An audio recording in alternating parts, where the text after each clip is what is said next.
उस वक़्त मैं होश व हवास में था, लगता है तुम अपने होश व हवास में नहीं हो, मैं ये होश व हवास में कह रहा हूँ।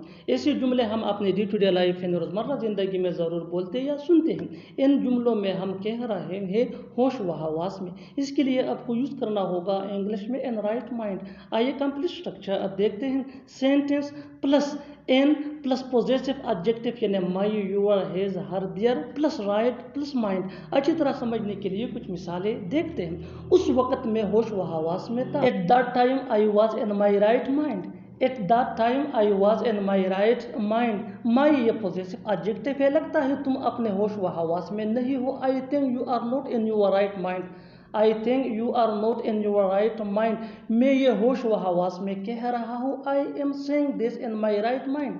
I am saying this in my right mind. बिल्कुल हम स्ट्रक्चर को स्टेप बाय स्टेप फॉलो कर रहे हैं। आप भी स्ट्रक्चर की मदद से सीख सकते हैं, बना सकते हैं ऐसे बहुत से जुमले अंग्रेजी जुबान में आसानी से। दैट कैन बी रियली अच्छी तरह समझने के लिए एक और मिसाल देखते हैं। One more example for better understanding.